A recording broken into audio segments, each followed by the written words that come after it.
According to Jewish tradition, the Messiah will enter Jerusalem through this gate. The Christian name it the Golden Gate. It's just after dusk on the Temple Mount when the guards hear it. A low, heavy grind of stone against stone. They pull out their phones, expecting a prank, but find something much worse. New, jagged cracks are snaking through the Golden Gate, a massive limestone entrance that's been bricked shut since 1541.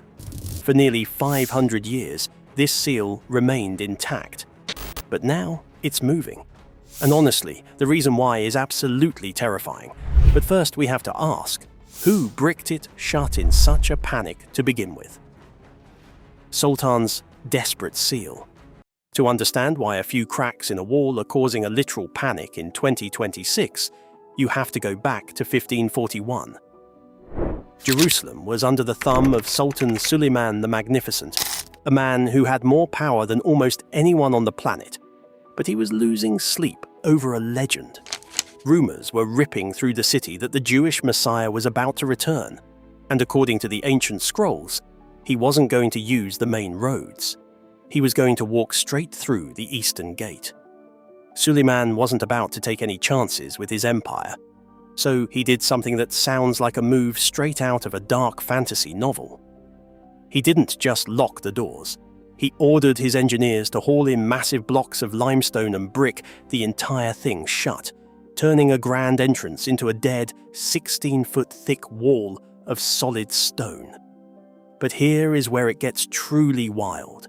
Suleiman knew that sometimes a wall isn't enough to stop a miracle, so he added a layer of psychological warfare.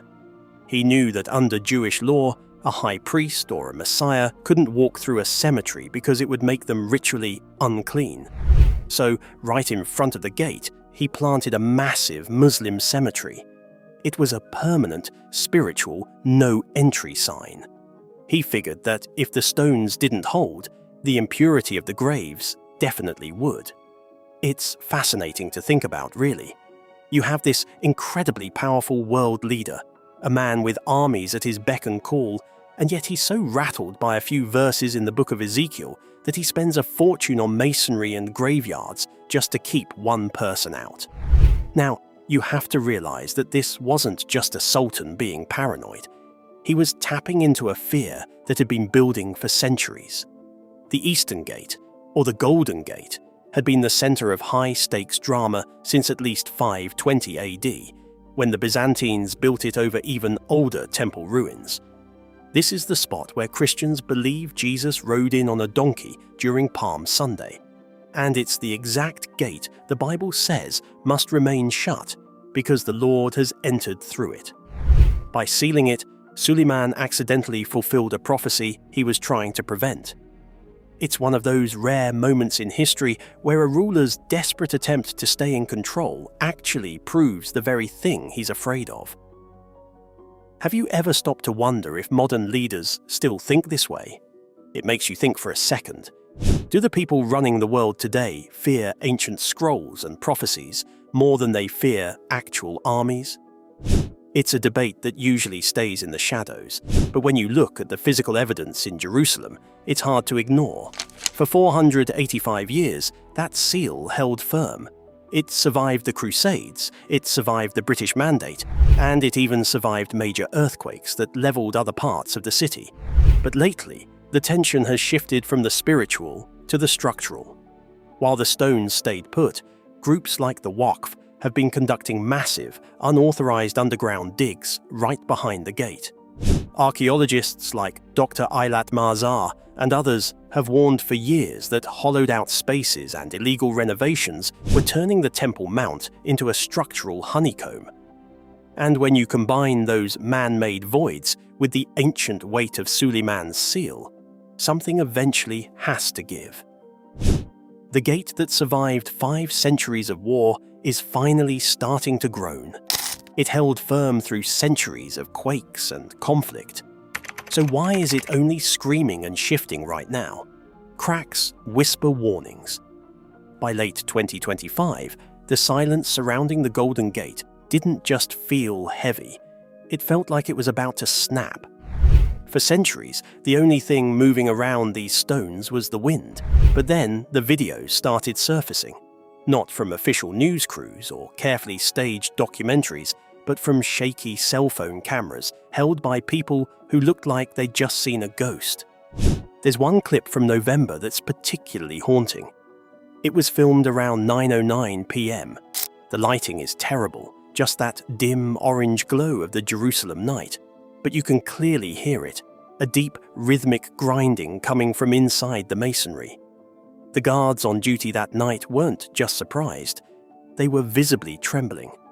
One report mentions a veteran security officer who'd walked that beat for 15 years, simply putting down his radio and walking away. He didn't make a scene. He didn't file a complaint. He just left, later telling friends that the vibe had shifted into something he couldn't describe. It's one thing to guard a wall. It's another thing entirely to guard a wall that's trying to breathe. And get this, while the cameras were rolling, several witnesses claimed their phones started glitching, the screens flickering with static every time they pointed them at the center of the arch. Now, here is where it gets really unsettling. Official seismic monitors showed absolutely nothing. No tremors, no microquakes, no shifting plates. And yet, when the sun came up the next morning, tourists started posting photos of things that shouldn't exist. We're talking about gaps in the seal nearly 3 feet wide.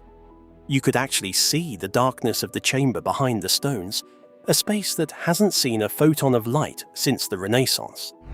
There were fine clouds of white limestone dust settling on the ground, fresh debris from stones that had literally just been crushed by some invisible pressure. Think about that for a second. If you were standing there in the middle of the night, watching 485-year-old blocks of stone groan and pull apart while the earth beneath you stayed perfectly still, would you stay? Would guard duty at the most contested religious site on earth start to freak you out, or would you be the one trying to peer into the gap? It's a question a lot of people are asking, and the stories coming back are filled with talk of the supernatural. People are reporting sudden drops in temperature near the gate and a sense of heaviness that makes it hard to breathe. But while the internet was obsessing over the vibes, a much more grounded and dangerous drama was unfolding behind the scenes. For years, the Waqf, the Islamic trust that manages the site, has been carrying out what they call renovations in the subterranean areas nearby, specifically in Solomon's Stables and the Al-Marwani Mosque. Critics, and even some high-level archaeologists, have been screaming into the void that these aren't just repairs. They've documented tons of soil being hauled out in the dead of night, filled with priceless artifacts from the First and Second Temple periods, and dumped like trash in the Kidron Valley. The fear here isn't just about lost history, it's about structural integrity. When you dig out massive amounts of earth from beneath an ancient limestone plateau, you create voids. You change how the weight of those massive walls is distributed. There's a growing theory that the moving gate isn't a miracle at all, but a catastrophic engineering failure caused by these illegal digs.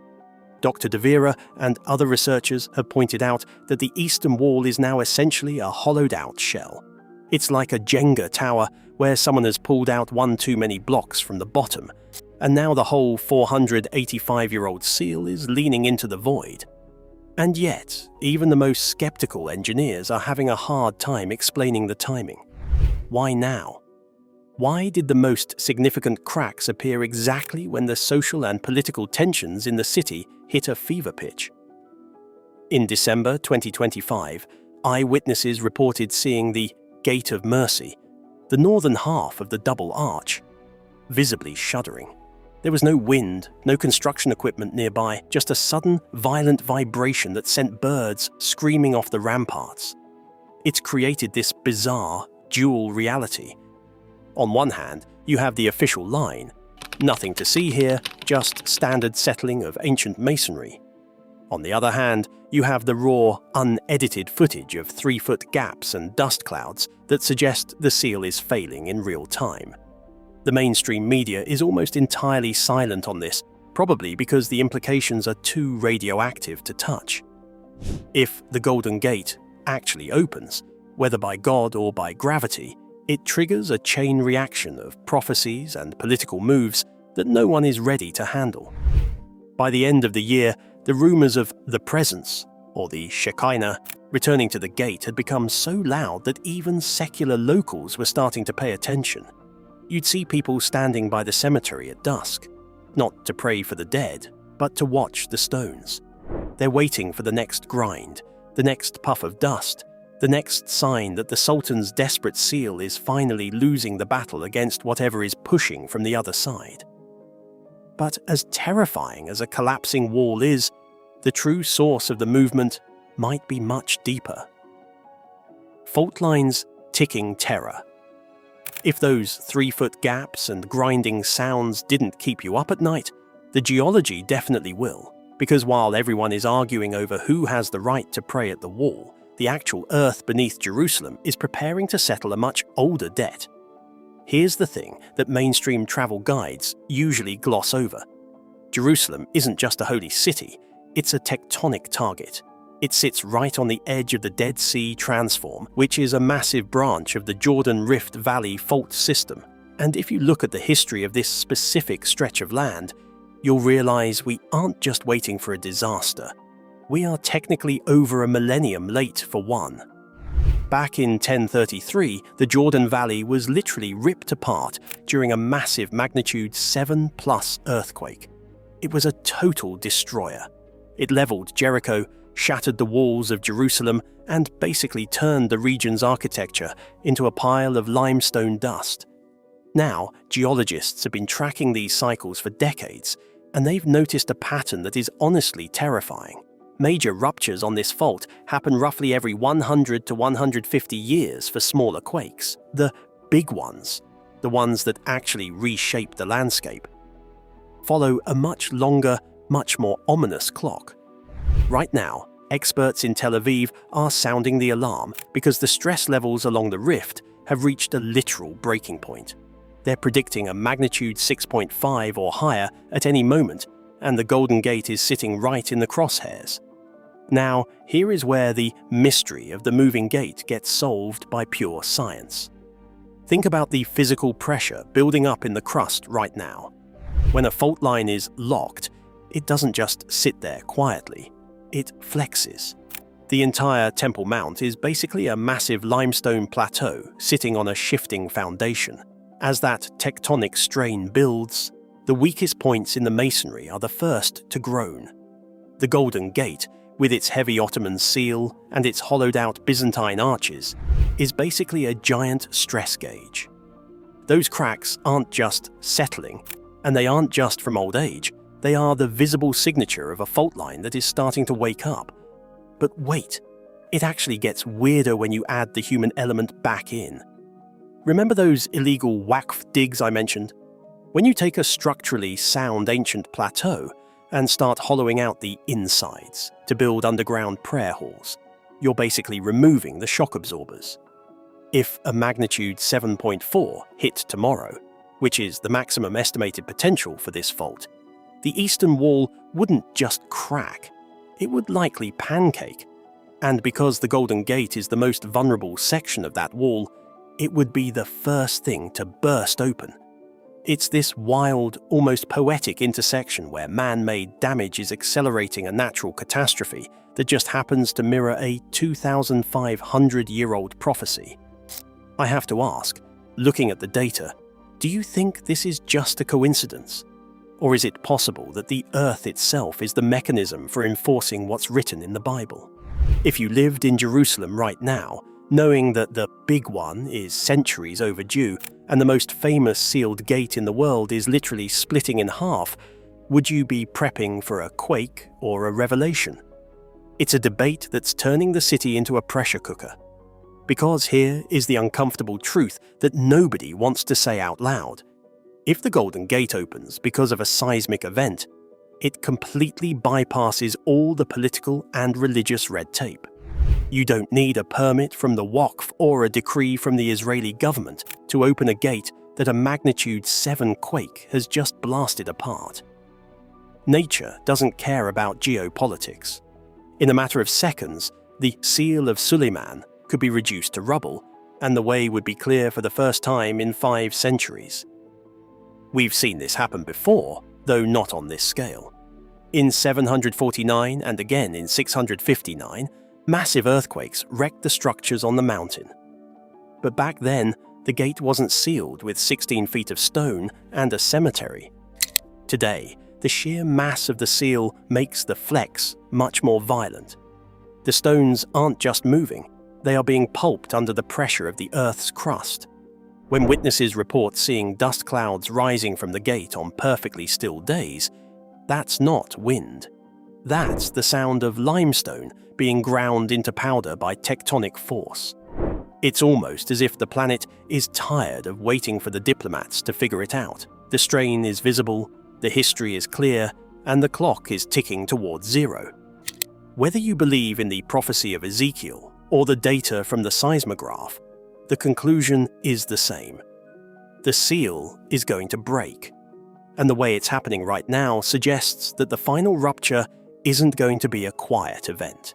It's going to be a roar that the entire world will hear. So, we have the ancient history of a paranoid sultan, the modern eyewitness reports of a shifting wall, and the cold, hard science of an overdue fault line. It all points to one final, shocking twist that pulls the past and the future into a single, terrifying moment. Prophecies crack open. Everything from the Sultan's paranoid masonry, the shaky 2025 eyewitness footage, and the ticking clock of the Jordan Rift Fault all lead back to a few specific lines of text written thousands of years ago. Here's the thing. For most people, the Golden Gate is just a historical curiosity. This is the Golden Gate. It's the East Gate. It's known as the Mercy Gate to Jerusalem. As you can tell, it's been sealed up for a long, long time. But for those who know the scrolls, it's a cosmic timer. If you crack open the book of Ezekiel, chapter 44, it says something that should make your hair stand on end. It explicitly states that this gate must remain shut because the Lord has entered through it, and no one else is allowed to pass. Think about the sheer impossibility of that.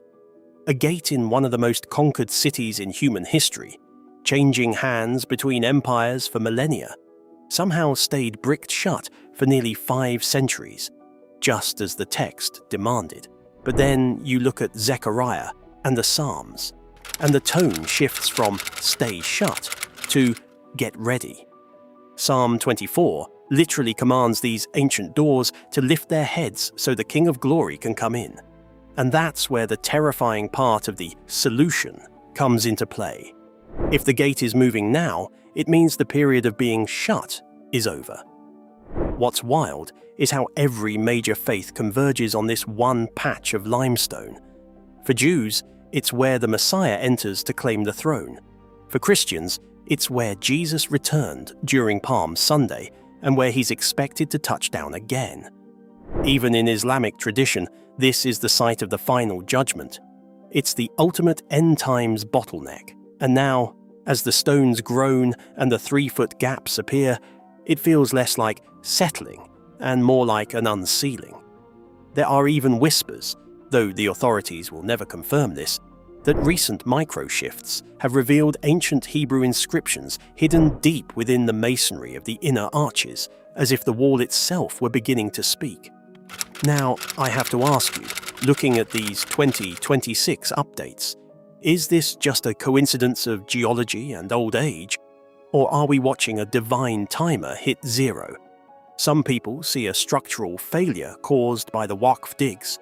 Others see the literal hand of God pushing against Suleiman's seal. What's your take? Is this a sign we can't ignore, or just a wall that's finally tired of holding up the weight of history? Because here is the undeniable truth. The Golden Gate is the only entry point that matters for the kings of the end times.